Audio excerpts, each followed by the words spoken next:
नमस्कार दोस्तों। इस वीडियो में मैं आपको बताऊंगा कि हिंदी कैसे पढ़ें और उसके पढ़ने का सही तरीका क्या है। कैसे आप कुछ ट्रिक, कुछ नियम, कुछ उदाहरण को आप याद करके इस पूरे हिंदी को बहुत कम समय में आप इसको अच्छे से तैयार कर सकते हैं।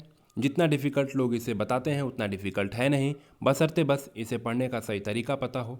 तो चलिए शुरू करते हैं। अगर आप संधि पढ़ रहे हैं और संधि में अगर आप दीर्घ संधि पढ़ रहे हैं तो यहाँ पे बस एक बात आपको ध्यान देने की है कि जैसे ही अगर आप छोटे अ से छोटे अ को अगर आप मिलाएंगे तो यहाँ पे रिजल्ट आपको हमेशा बड़ा आएगा।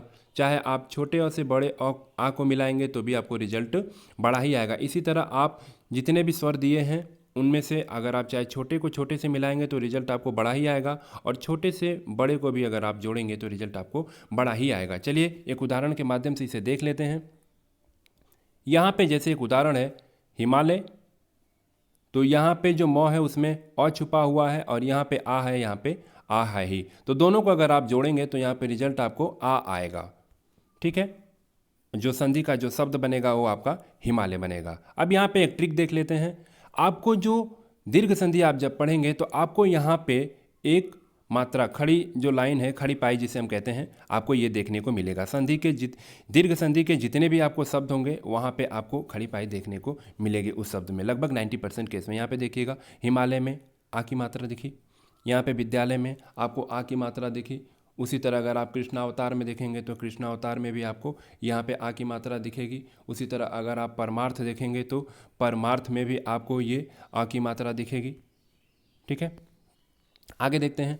अगर आप गुण संधि पढ़ रहे हैं तो गुण संधि में भी आप सारे नियम कानून भूल जाइए, परिभाषा भूल जाइए। बस आप इतना याद रखिएगा कि गुण संधि में आपको जो भी गुण संधि के जो शब्द होंगे आपको वहाँ पे एक चुरकी देखने को मिलेगी। आप देख सकते हैं यहाँ पे देवेश में एक चुरकी है, चंद्रोदय में एक चुरकी है, चंद्रमुखी में एक चुरकी है, राजेंद्र में एक चुरकी होता है, धीरेन्द्र में एक चुरकी, भारतेंदु में एक चुरकी, परमेश्वर में एक।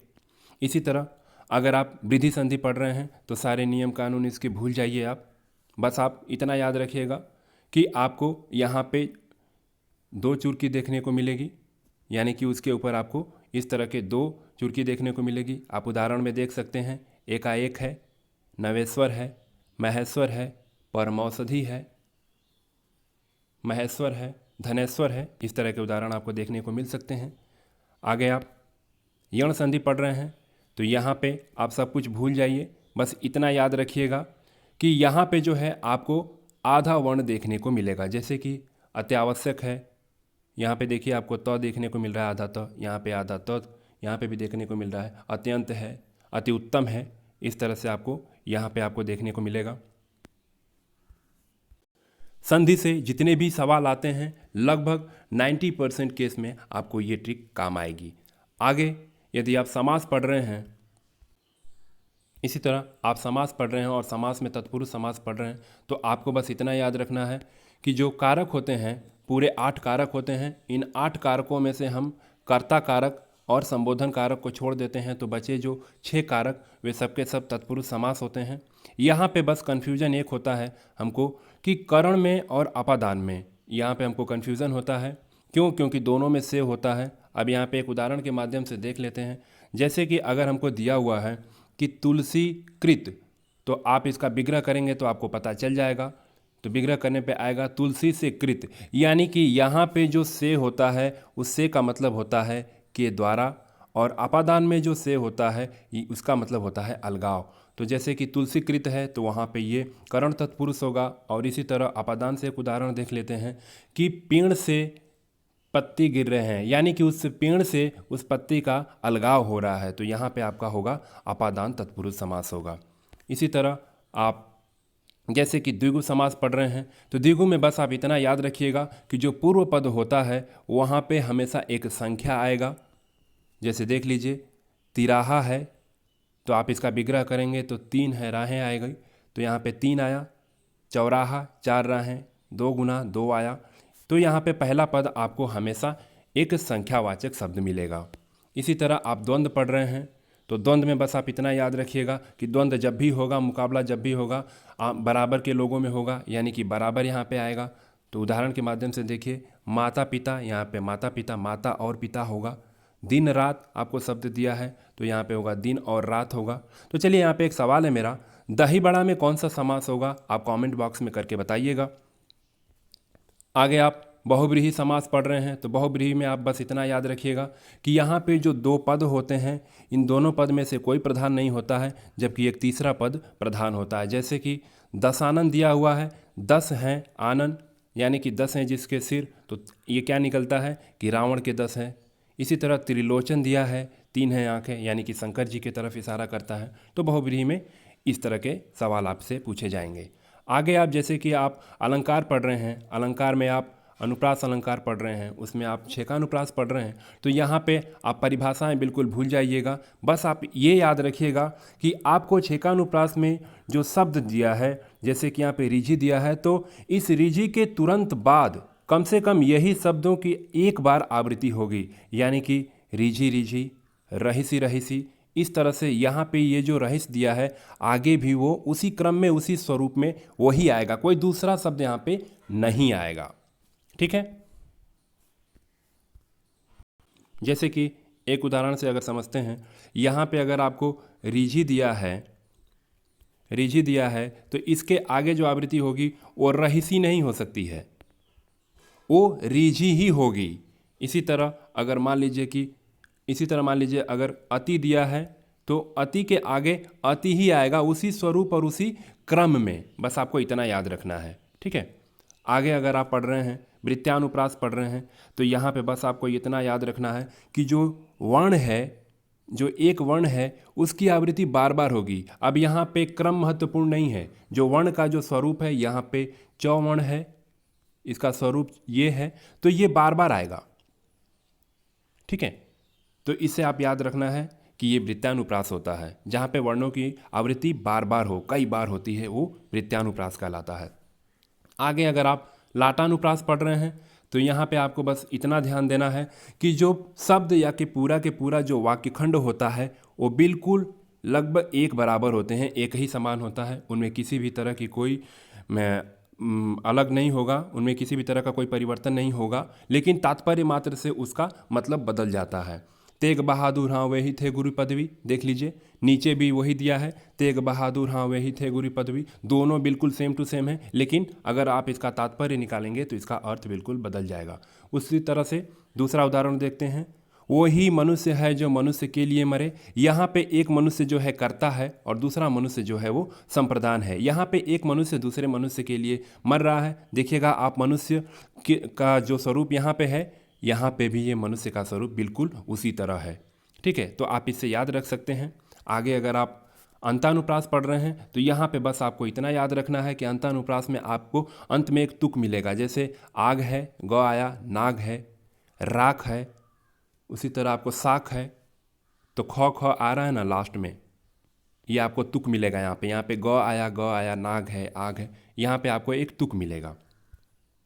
यहाँ पे मैं आपको एक बात बता देना चाहता हूँ कि मैं आपको हिंदी पढ़ा नहीं रहा हूँ, बस बता रहा हूँ कि कैसे आप एक ट्रिक के माध्यम से काफ़ी कम समय में आप अपने हिंदी के पूरे कोर्स को तैयार कर सकते हैं। आगे देखते हैं, अगर आप मान लीजिए कि काल पढ़ रहे हैं और काल में वर्तमान काल पढ़ रहे हैं, और वर्तमान काल में जितने भी दिए हुए हैं, जितने भी आपको दिया हुआ है, जितने भी इसके भेद दिए हुए हैं, इन भेदों से सभी से बस एक एक उदाहरण आप याद रख लीजिए। सामान्य वर्तमान काल से जैसे दिया हुआ है वह देखता है, तो आप बस एक उदाहरण याद रख लीजिए। अब परीक्षा में सामान्य वर्तमान काल से चाहे कोई भी शब्द दे, बस आपको इतना पता है कि वह देखता है, लास्ट में ता है आता है, तो आप उसी से अंदाज़ा लगा सकते हैं कि ये कौन सा वर्तमान काल होगा। उसी तरह आप तत्कालिक वर्तमान काल से एक उदाहरण याद रख लीजिए कि वह देख रहा है।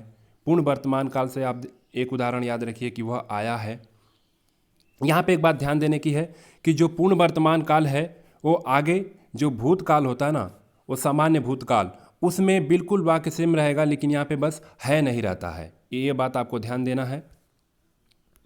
और उसके बाद संदिग्ध वर्तमान में आपको एक उदाहरण याद रखना है, वह आया होगा। फिर चाहे आपको परीक्षा में कोई भी शब्द दे, वह पढ़ता होगा, वह नहाता होगा, वह खाता होगा, ये कौन सा वाक्य होगा तो आपको पता चल जाएगा, क्योंकि आपको उससे एक उदाहरण आपने याद किया हुआ है, तो आप अंदाज़ा लगा सकते हैं कि वह नहाता होगा तो संदिग्ध वर्तमान काल ही होगा। इसी तरह संभाव वर्तमान काल है, वह आया हो, यहाँ पे संभावना व्यक्त हो रही है, वह पढ़ता हो, वह पढ़ता है, वह पढ़ता हो। यहाँ पे आप संभावना व्यक्त कर रहे हो कि हो सकता है कि वह पढ़ता हो। ठीक है, तो इस तरह से बस आप सभी से एक एक उदाहरण याद रखिएगा और परीक्षा हाल में आपसे फिर वर्तमान से कोई भी प्रश्न पूछेगा तो आपको उस उदाहरण को वहाँ पे आप सेट करके ये पता कर सकते हैं कि ये कौन सा वर्तमान काल होगा। आगे इसी तरह भूतकाल दिया हुआ है, भूतकाल में भी देखिएगा सामान्य भूतकाल, आसन्न भूतकाल, इन सभी से आप एक एक उदाहरण याद रख लीजिएगा और जो भी प्रश्न आपसे पूछेगा उस उदाहरण को आप वहाँ पे सेट करिएगा और आप ये पता कर सकते हैं कि ये कौन सा भूतकाल का कौन सा वाक्य होगा, कौन सा रूप है। ठीक है, यहाँ पे देख लीजिएगा सामान्य भूतकाल में मोहन आया। ठीक है, यहाँ पे है नहीं है, यहाँ पे आपको एक बात ध्यान देनी है, यहाँ पे मोहन आया है नहीं है, यहाँ पे बस केवल मोहन आया, वह आया। दूसरा है आसन्न भूतकाल में मैंने आम खाया है। ठीक है, यहाँ पे आपको एक बात और ध्यान देनी है कि आसन्न भूतकाल और पूर्ण वर्तमान काल दोनों एक ही होता है। आसन्न भूतकाल और पूर्ण वर्तमान काल दोनों एक ही होता है। अब यहाँ पे अगला है पूर्ण भूतकाल में अंग्रेजों ने भारत पर राज किया। अब यहाँ पे ये जो काल है, ये जो भूतकाल है, ये पूरा हो चुका है और यहाँ पे अंग्रेजों ने भारत पर राज किया, इसका मतलब कि आपको पता है कि अंग्रेजों ने भारत पर राज किया और भारत से कब चले गए। जैसे कि श्याम ने राम को मारा है, तो मारा था, श्याम ने राम को मारा था, तो आपको पता है कि श्याम ने राम को कब मारा था। ठीक है, आगे देखिएगा अपूर्ण भूतकाल है। अपूर्ण भूतकाल में ये है कि सुरेश गीत गा रहा था, यानी कि वो गीत गा रहा था, कब गाया कब खत्म किया यहाँ पे कोई पता नहीं है, इसलिए हम इसे अपूर्ण भूतकाल में रखते हैं। संदिग्ध भूतकाल में है कि आपने गाना गाया होगा, अब आपने कब गाया होगा ये भी पता नहीं है। ठीक है, हेतु मद में क्या होता है कि जहाँ पे एक क्रिया दूसरी क्रिया के ऊपर निर्भर करती है।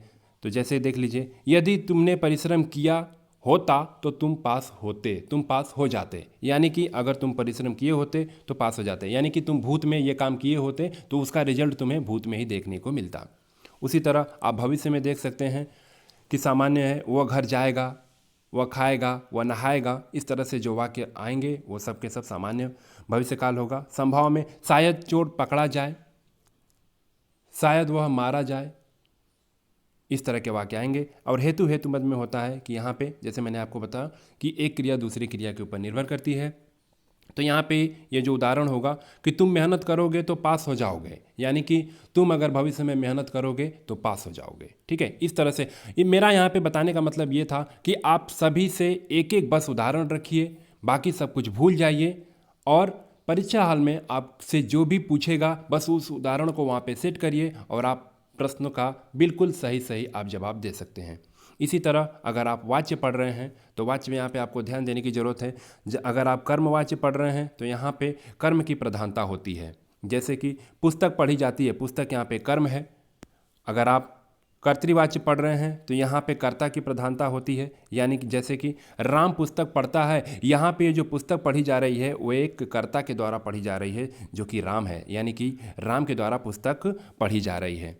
यहाँ पे इस बात को आपको ध्यान देने की ज़रूरत है। और भाववाच्य में क्या है कि मुझसे पढ़ा नहीं जाता, यहाँ पे आपकी भावना है, मुझसे खाया नहीं जाता, ये आपकी फीलिंग है, चलो पिक्चर देखने चलते हैं, चलो छत पे चलते हैं, यहाँ पे क्या है, ये आपकी फीलिंग है, चलो पढ़ते हैं।